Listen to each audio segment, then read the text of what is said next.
Regresamos a 55 minutos. Hoy recibo a Emil Chireno para hablar sobre el cuestionable estado del ejército ruso. Emil, buenas noches. Buenas noches, Yulisa. Un placer para mí estar contigo. Siempre es un placer tenerte aquí, por eso espero los martes. Bueno, igual yo. Mira, hace 2 semanas, muchas de las mayores revistas de análisis de temas militares, que tú sabes que a mí me gustan mucho, es uno de los hobbies, están hablando, oye, pero ¿qué pasó con el ejército de Rusia? Sí. Es increíble que Ucrania todavía esté dando una muy buena batalla, claro, con un apoyo masivo de Occidente, pero todos los analistas de defensa, antes de que empezara la guerra, pronosticaban que Ucrania caería en días. Sí. La misma CIA, de hecho, yo recuerdo haber leído en su momento que hablaba de Kiev cayendo en 3 días. Los europeos decían que 1 semana. Entonces todo el mundo se equivocó. Bueno, Rusia esperaba para esta semana, para ahora, cuando para se cumpliera el aniversario de la conquista, de la derrota de los nazis. Ellos esperaban haber conquistado Kiev. Correcto. De hecho, esa supuestamente era la celebración que iba a dar Vladimir Putin. Pero ¿qué pasó? O sea, yo me he puesto a indagar un poco de qué pasó en términos estrictamente estratégicos. Y para uno saber por qué las expectativas eran tan altas, hay que entender qué pasó con el ejército de Rusia en los últimos 20 años. ¿Recuerdas que en el año 2008 hubo otra ocupación militar rusa, pero de Georgia en ese momento? Yo en ese momento estaba, recuerdo, todavía en la universidad, y seguí muy de cerca esto porque aunque nadie conoce Georgia, yo me sumé, me dio risa ver que muchos americanos pensaban que era el estado de Georgia, no Estados Unidos, y no un país que se llama Georgia, que está muy cerca de los Balcanes.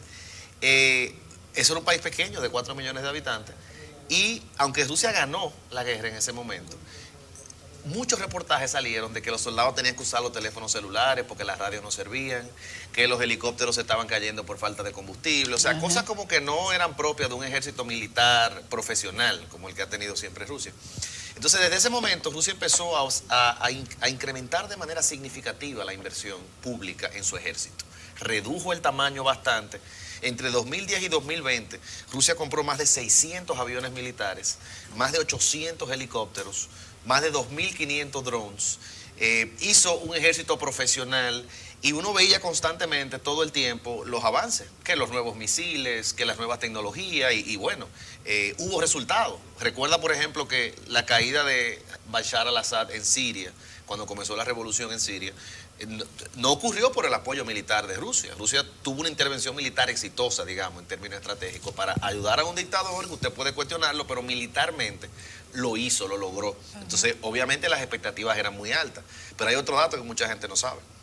A nivel de presupuesto, en papel, Rusia gasta 3 veces lo que gasta Francia o lo que gasta Inglaterra en su ejército. Estamos hablando de más de 250.000 millones de dólares al año. Es el tercer país en papel que más gasta del mundo. Estados Unidos es el primero, luego China, luego Rusia. Pero ¿qué pasa? ¿Cómo es posible que el tercer país que más gasta en el mundo, veamos nosotros que ahora mismo los soldados se le quedaban sin combustible? ¿Tú has visto todos los videos? Sin comida. Sin comida. ¿Qué pasó ahí? Hay muchas teorías. Una de ellas es que hay un tema de corrupción severo en la cadena de compra y de abastecimiento del ejército de Rusia. Hay ejemplos, por ejemplo, de neumáticos de equipos militares que se explotaron tan pronto salieron al campo de batalla, que eran chinos baratos y no de la calidad que se supone que debían tener para estar en el campo de batalla. Hay muchas conjeturas. Eso sería terrible, que ellos pierdan una batalla como esa. Bueno, pero también hay otro tema. Y que salpique la corrupción ahí. Hubo un tema de estrategia. Ucrania es el segundo país más grande de Europa. Sí. Y tú tienes un ejército que lo dividiste en 6 frentes. Como ellos entendían que iba a caer tan rápido, y los servicios de inteligencia rusos decían, no, eso está lleno de espías rusos, esa gente está esperándonos y nos van a esperar como si fuéramos libertadores. En vez de concentrar tu ejército en una línea de ataque, tú lo divides en 6. Y si tú lo divides en 6 y no están bien comunicados entre ellos, ¿qué pasa?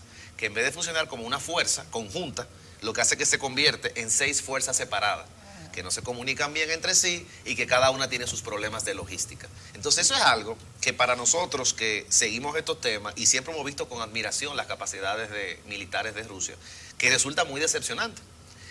Y yo creo que también debe ser muy decepcionante para el propio Vladimir Putin, que ha sido la persona que realmente ha modernizado las Fuerzas Armadas de Rusia y que le ha dedicado un presupuesto tan grande. Hoy, mientras tú y yo tenemos esta conversación, yo estaba viendo un mapa sobre cuáles ciudades definitivamente controla Rusia en Ucrania. y son dos, Mariupol. luego de que inició la guerra. Mariupol, pero Mariupol está completamente destruido. En términos militares, controlar una ciudad que tú literalmente llevaste a cero no es una victoria. Una victoria es tú controlar una ciudad con el menor daño posible. Eso no ocurrió ahí. Mariupol y Jersón son las únicas dos. Y algunos bolsones... Que en Jersón no arrasaron. No arrasaron, ese sí fue efectivo. Y algunos bolsones dentro de la zona del Donbass, en el este de Ucrania. Entonces, pero ya esa no era tan difícil. no era tan difícil Luhansk, porque están ahí desde el 2014. Y obviamente la y operación ahí funciona una resistencia de manera permanente, igual que en Luján. Correcto. Y lograron conectar esa zona del este de Ucrania con Crimea, que también ya fue incorporada. Bueno, que era lo que tal vez querían. Sí, sí, claro, que eso es lo que se quiere, esa es la idea. Entonces, a mí ese tema me resulta interesante porque todo el que usted le pregunta por Rusia y todo el que no sabe nada de Rusia solamente sabe que son fuertes, que hay que tenerle miedo y que si usted tiene una guerra con ellos usted va a tener problemas. Y que Putin hasta se monta en un oso y lo doma. Sí, exacto, como yo te he mandado a ti la foto de los osos, de los caballos cruzando el río con la escopeta, bueno. Pero no es la realidad. Eso no quiere decir que Rusia vaya a no lograr los nuevos objetivos que se ha trazado, porque recordemos que su ambición militar bajó. Inicialmente era el país completo. Sí. Después no, que era la mitad. Y después Kiev. Después Kiev, y ahora no, ni el Kiev ni el país, es solamente el Donbass. Eso te va diciendo que ellos ya entendieron que en términos prácticos, lamentablemente, esto va para largo. ¿Qué pudo ver Emil Chireno en el discurso de Putin del lunes? Porque lo vi. El mundo lo estaba esperando. Vamos a ver si él va a decir que va a usar otro tipo de arma o que no hay. Y la realidad que yo veo ahí retórica es que al él referirse a Ucrania como una, literalmente, un panal de nazis y de neonazis, obviamente queda claro que no hay ninguna posibilidad de negociación ahora mismo, porque nadie negoció con los nazis. Los nazis usted lo subyugó. Lo aniquiló. Exactamente. Y entiende que le hizo un favor a la humanidad. Ese es el mismo discurso que yo escuché el lunes. Él estuvo llamando literalmente a la sociedad a que apoye esto, a que lo vea como un asunto de su supervivencia y de la eliminación del nazismo, algo que es absurdo, porque obviamente Zelensky es judío, comenzando por ahí. Y en Ucrania es cierto que hay partidos políticos neonazis, pero en las elecciones pasadas sacaron un 1% del voto. Entonces tú no puedes invadir un país y decir que es neonazi porque un 1% de los políticos que fueron electos resulta que comparten algunas ideas de la extrema derecha. Entonces, lamentablemente esto va para largo. El que creía que los materiales de construcción, el acero, por ejemplo, que Ucrania y Rusia son tan importantes, el hierro. El acero, el gas, el hierro, el trigo. El trigo, eso se va a mantener alto. O sea, estamos entrando en una nueva era. Yo vi una entrevista este fin de semana con el gran maestro Henry Kissinger, que le hicieron en la revista, en el Financial Times. Y decía, concha, le decía, si a Kissinger le hicieran caso, Biden y algunos otros líderes del mundo, yo creo que el mundo fuera distinto. La idea de él es, en resumen, para el que sabe quién es Kissinger y lo sigue, que nosotros no vamos a lograr con las sanciones ni con lo que está ocurriendo ahora un cambio de comportamiento fundamental en Rusia. Ni tampoco vamos a lograr un cambio de régimen con lo que está ocurriendo. Que la única forma de nosotros poder quizás ver un escenario en el que haya una salida pacífica es si esa decisión viene de la parte beligerante principal, que en este caso es de Rusia. Y vemos que eso no es lo que está por ocurrir. Entonces, lamentablemente eso significa que como él dice, vivimos en una nueva era. Llegamos habrán consecuencias económicas que probablemente se extiendan el año completo y el año que viene, no sabemos, y empeoren. Entonces es un mundo que luce sombrío y lamentablemente todo pasa por el prisma de este conflicto militar que está teniendo consecuencias severas, no solamente para los europeos y los americanos, que tienen colchones porque son países muy desarrollados, pero sobre todo para nosotros el mundo en desarrollo. E incluso eso está ocasionando, porque lo escucho con amigos de otros países y algunos diplomáticos, oye, que el ánimo se esté agriando un poco, porque cuando el mundo en desarrollo es el que paga las consecuencias con su bolsillo, con su hambre, con su deuda y con su estrechez fiscal, pues obviamente las guerras se convierten cada vez más impopulares. Uno ve que cuando comenzó todo esto, el mundo de manera avasallante condenó lo que allí ocurrió, pero quizá porque la atención de nosotros es cada vez menor. Fíjate que la guerra no es algo que tú ves con tanta frecuencia ahora dentro de lo que se está comentando. La gente lo que habla es de la consecuencia económica, no del costo humano. Entonces eso quiere decir que sostener un frente unificado para los europeos y los americanos en el mundo va a ser cada vez más difícil. porque la gente está pagando las consecuencias económicas. Y lamentablemente, aunque vivimos en un mundo globalizado, yo creo que primero pensamos en nuestras fronteras, en nuestras familias. Lo local afecta más directamente a la gente. Entonces yo creo que se va a erosionar un poco el apoyo inicial que recibe Estados Unidos y Europa, que están haciendo lo correcto en mi opinión, porque si vivimos en un mundo donde cualquier persona que tiene la fortaleza militar puede simple y sencillamente reescribir las fronteras de cualquier país, ¿de qué valió que nosotros termináramos la Segunda Guerra Mundial con organizaciones internacionales, con derecho internacional, con corte internacional? ¿De qué valió todo eso? Si al final vamos a volver al mundo del siglo XIX o el mundo pre-Segunda Guerra Mundial, donde las fronteras se desdibujaban en función de quién tenía más plomo o en función de quién tenía más tanque. Entonces yo creo que eso hay que detenerlo, hay que mandar un mensaje contundente. El problema es que no a todo el mundo le importa eso, porque no todo el mundo estudia eso como lo estudias tú, como lo estudio yo y como nos gusta un grupo pequeño de personas. Eso no es un interés colectivo. Entonces, como no es un interés colectivo y la política responde a los intereses colectivos, yo creo que cada vez más habrán jefes de Estado que dirán, sí, está bien, eso está muy mal, pero espérate, yo lo que quiero es que... mis prioridades son estas. Que mis prioridades son estas. Entonces, eso es algo que yo veo complicado, que Biden pueda mantener en el tiempo la unificación que él ha logrado en el corto plazo. Los europeos sí tienen que unificarse. Europa es algo completamente diferente en este análisis porque ellos tienen un tema existencial. La guerra está ahí en la frontera. En el patio. Sus economías son las que más van a sufrir, especialmente la de Alemania. Bueno, ya están sufriendo. Ya están sufriendo.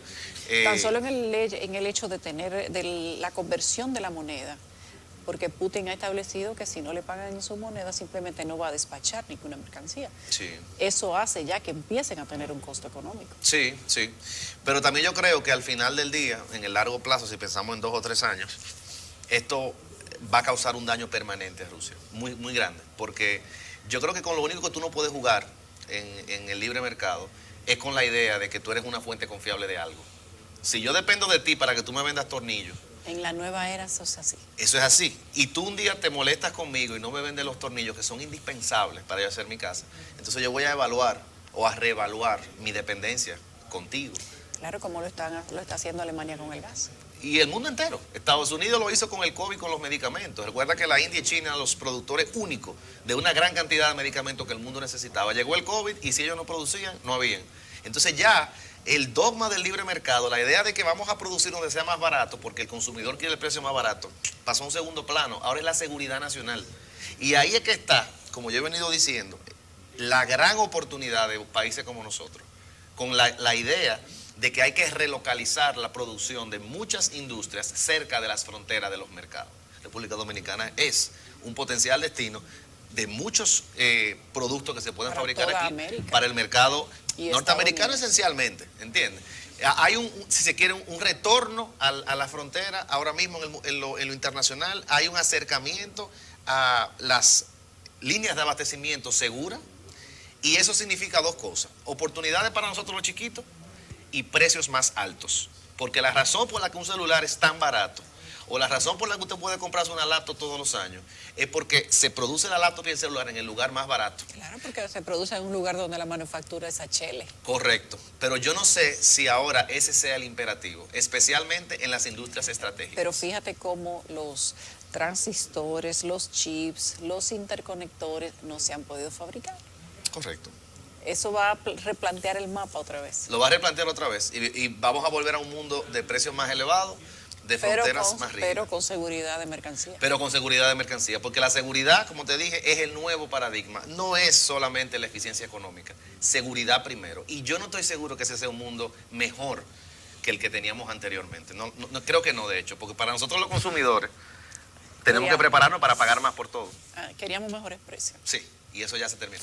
Y la producción por volumen con bajo costo.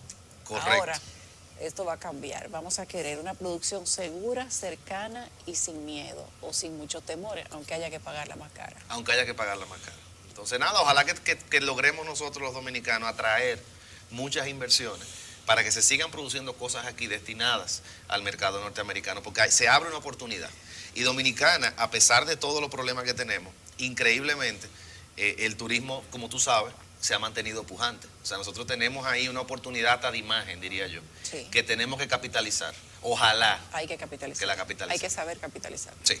Ojalá. Gracias, Emil. Bueno, placer. Qué placer tenerte aquí de manera permanente. Gracias, Emil Chireno. Nos vamos a una pausa al regreso. Al regreso les presentamos una historia que ha preparado la redacción de CDN sobre lo que ha acontecido en Haití con los secuestrados, cómo están transportando pasajeros las líneas de transporte dominicana, cuáles rutas se están usando para tratar de no ser secuestrados. Con eso venimos tras la pausa.